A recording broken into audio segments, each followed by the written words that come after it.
Memphis was a flesh test for me. There was a lot of female guards on the compound. It was a lot of female volunteers coming in, doing father classes, teach you to be a better father, do your videos to your kids on VHSs, man. And this one sister I was talking to, she started digging me in a way, man, and I didn't know it. And Ty said something. I said, hey, I said, we look, cause she was going through some things, man. Her husband was a police out there, something like that. She was a military dependent. Her family's in the military. When you're in prison, uh, people don't understand. Volunteers don't understand when they come in. They can't talk too much because when you locked up, man, you your senses become real keen, man. You can see a person. You can see their attitude change. You can pick up on little words.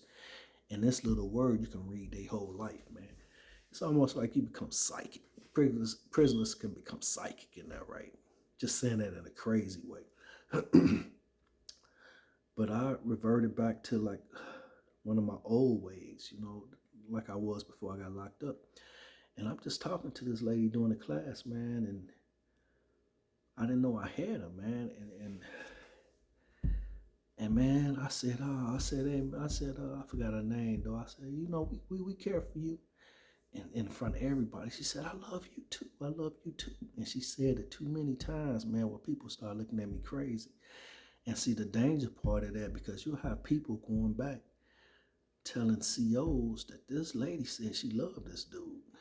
And man, that will cause a big problem for me and for her, right? Because now she can bring in drugs. You can start writing, because they definitely gonna start checking your mail and your phone after that situation. They listening to your phone calls and checking your letters, because you have a volunteer now coming in and out this gate.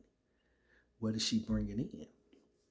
You know, and so they watching some things. So my mind get to spinning, man. I get to thinking about poems, all kind of stuff to this lady, right? So that's why I said Memphis was different for me, because it was testing my weakness. It was a truly testing place, man, because man, it was a lot of female COs, man. There was a lot of female volunteers coming in. And Leavenworth ain't like that. That high security is not like that. And I mean, you close contact with these people, right? Even though it's a medium high, you still had close contact, right? And so, oh man, I lost it in there, man, mentally when it came to her. You know what I'm saying? Where you start dreaming and wishing, because you ain't got no female, you don't have no woman, right? So you start dreaming, man. You start writing poems that you shouldn't write. It's crazy, man. But it was the flesh test, That's why I say Memphis was a different monster. It really worked on the flesh, show you where your weakness is at. And the Lord will take you through things like that. You're going to areas where you'll be tested. The flesh should be tested. Like to say, the God will not tempt us, but man, you got to go through tests just to show you where your flesh is really at. The Lord don't test you so you can fail. He tests you so you can see where you're weak at, so you can strengthen that area, kill that area off. Now the enemy will tempt you for your failure. But God ain't about you failing, because you already won and overcome by his spirit. It's just all about obedience, sacrifice, and dying to self, right? So you're already a winner. But yeah, man. So that was it, man. And then I found something wrong with my paperwork. They had me as a disruptive group member, which they should never have me as a disruptive group member. So they had to knock like 13 points off my custody level thing, and they dropped me down to a low. And so my first time, man, ever coming back to Indiana, man, I hit Terre Haute, Indiana. That was a camp. When I got there, man, it was like freedom, right? Freedom. But that's why I started really getting my training at from a brother that came from Miley, Michigan, brother Tracy. And he's a pastor up in East Lansing, Michigan now, Walking Truth Ministries, right? Now, he was our shepherd there. He came in after I got there. But once he hit the compound, it brought a lot of order, because we had like 6, 7, 8, 9, 10, 100 Christian Bible studies, right? But once he got on the compound, the Lord pulled people from all them studies and made one study, even though you still had your small little groups. But this one was different because after a time, the Bible study we had up under Tracy actually had authority on the compound. And that's how the Lord will show you what he's really putting together, because when the Lord puts something together, the people not only grow, but authority is given in the area. So you have growth, and I mean spiritual growth. We ain't talking about numbers.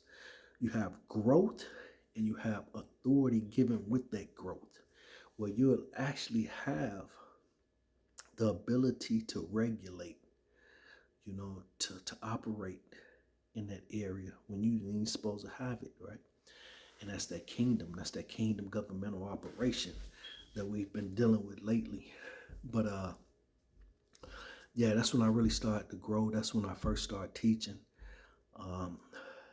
He really helped me in regards to my teaching, and he got my sound together, man, because God gave me a vision of me being a sound note, and he was a sound note, and we was in this hallway, and I was like making this crazy sound, like bam, bam, bam, bam, bam, bam, bam, but he had this boom, boom, boom, boom, and so the more I stayed next to him, my sound went from that bam, bam, bam, bam, to boom, boom, boom, boom, because I was wild. I was wild with the word, you know what I'm saying? I was wild, but it was an impartation. It was something to that. So Lord brings us next to people to balance us out, to impart certain things in us. It's a sound, right? And so Terre Haute is where I really started learning how to teach.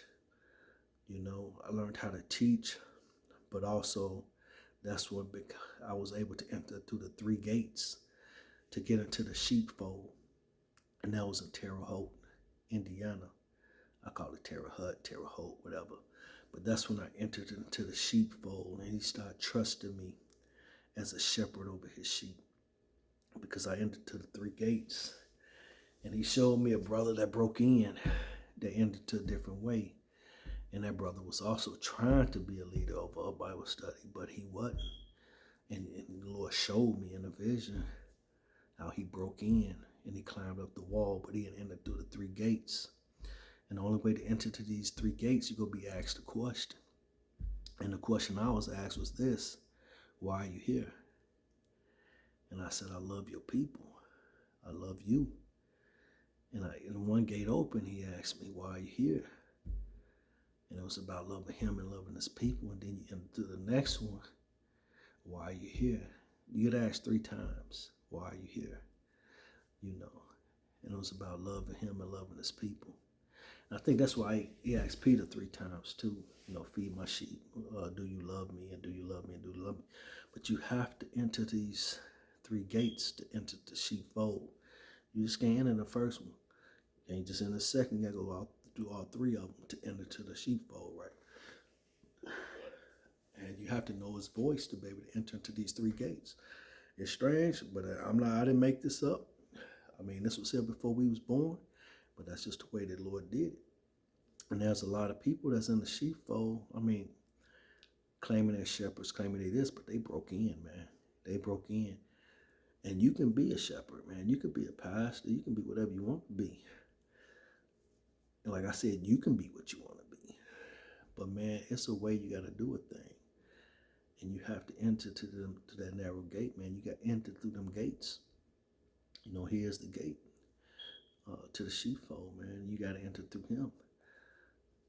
And so, and you got to love his people. You have to love his people. You have to really love his people, man. And I'm not just talking about Christians, man. We are his people. He died for the world. You have to love people.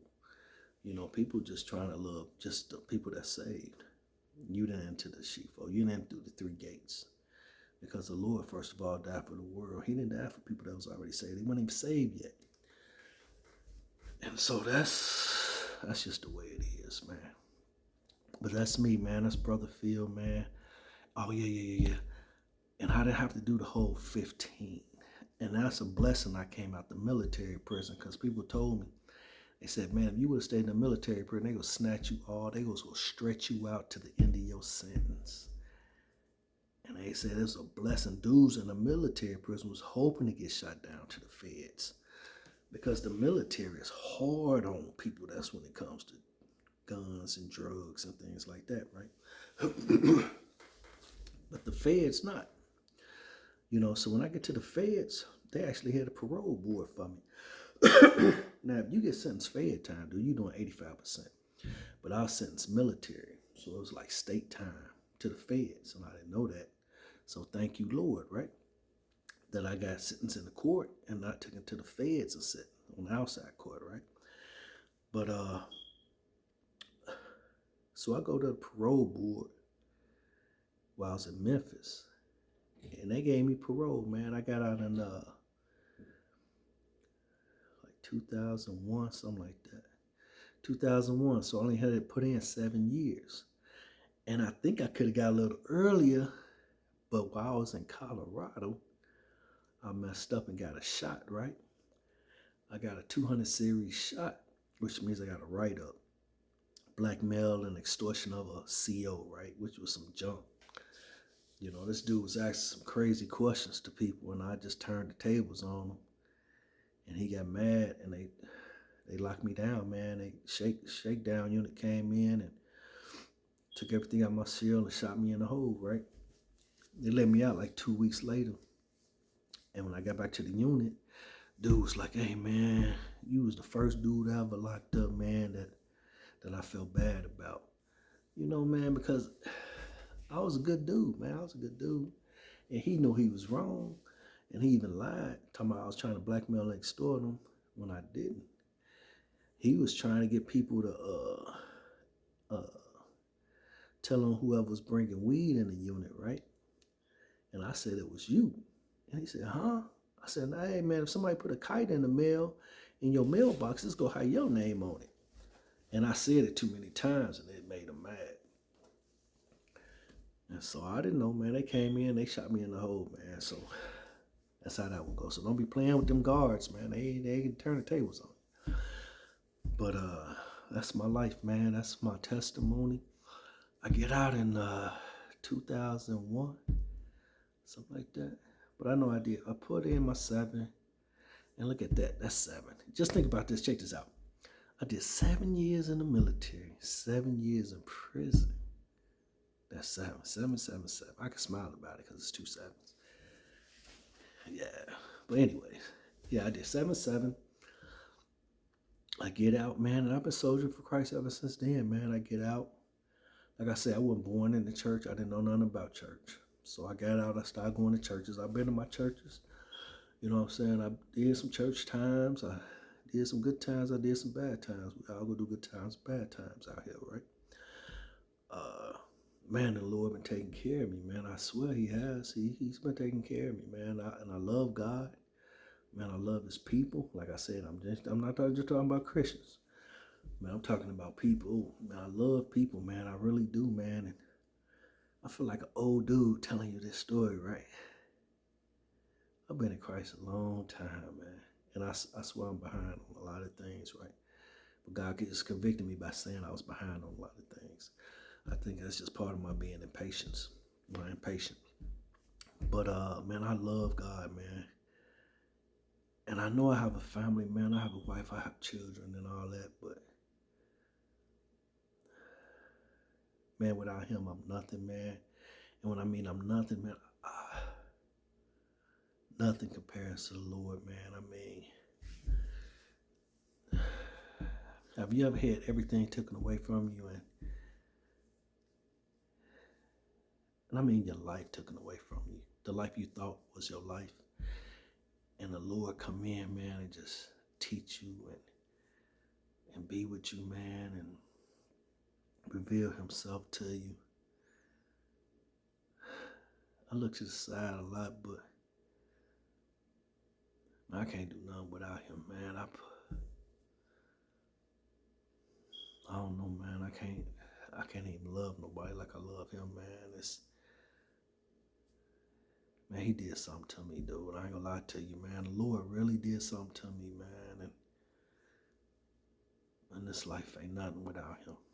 This life is nothing without him, man. I'm telling you, nothing, nothing, nothing. Nothing in this life means nothing without the Lord, man. And I'm serious about that, man. I mean, I think that's why I'm always in the zone. Like, this stuff ain't even real, you know.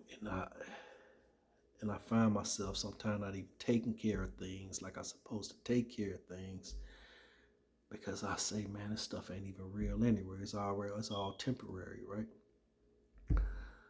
But that's my testimony in a small nutshell, man, on how I got saved. And I'm out here, man. I do this for him, man. I know people misunderstand me a lot. But man, I have nothing else but the Lord, you know. And he showed me things, teach me things, and all I do, like I told him, I was like, Lord, as long as people understand. One of my greatest fears when I started teaching was that people understand. Because it was out there for me, man. I swear, I was like, man, how you gonna tell somebody this, you know? And would they even believe it, you know? So when I was in prison teaching and sharing things, man, I used to always ask brothers, man, do you understand? Do you understand what you just heard? I'm trying to get this feedback from them just to see that they grasp it, you know? And that was my thing, like, Lord, I don't want to deceive nobody. And I pray they understand, man. And that's my biggest thing. That's why I always get with God. I was like, hey, shoot, I want to share with people what you sharing with me. I want to share with people what you share with me. You know, and that's my job. He said, what you hear in the dark, proclaiming in the light, telling from the rooftops. But I just want to share with people what the Lord shared with me. That's all I want. That's all I want. And to take over the city of Gary. And I don't want to be the mayor. I want to be like that ground force, man. When you secure the ground, you know what I'm saying? You bring the kingdom to earth, you know what I'm saying? You help clean the neighborhoods. You help witness with people. Stay in my lane. You just want to stay in your lane. I couldn't be the mayor anyway. I got a felony conviction. But I wouldn't want to be the mayor anyway. Because, like, and I'm not saying I want to be the mayor, run for mayor, not like that. I'm just saying that some people just think they can only do things when they elected official, when they get elected to a position. Man, you already been elected in a position in the kingdom. All we got to do is operate in it. You've been chosen and elected, you know. So you don't need to be voted in. You was chosen. You was ordained. You're already positioned for such a time as this. But that's Brother Phil, man. That's me. Man, I love God. I love his people. I love y'all. I just wanted to put this out, man. Like I said, it was on me earlier today. And that's why the way I am. I am the way I am. It's because he made me like this. Hey, if you want to get on somebody, get on God. He the one that renewed me, man. He the one that saved my life. I was supposed to die in prison, man. One way or another. But I didn't. So I'm here. And it's only because of him. And I thank my family for supporting me when I first touched down, because I had nothing when I got out. So family support means a lot. Any brother get out of prison, any sister get out of prison, family support means a lot. I mean, that's really a help, man. You get out here and you got your head spinning trying to make it, you know. Family support means a lot. So, man, I love y'all. If you have any questions, I'm free. You can always ask me questions. There's a lot more to the story, but this is not a story. This is a testimony. So, man, I love y'all. Peace, young soldiers. This Brother Phil, and man, I'm still soldier. I did not drop my Bible once I left out of prison, because that's one of the main things. Yeah, when y'all get out, y'all gonna drop these Bibles. Nope, because that can't drop your Bible, because it's in my heart. I die if that thing drop. You know, so it's written and it's living. So I love y'all, soldiers. Peace. Thank you, Lord.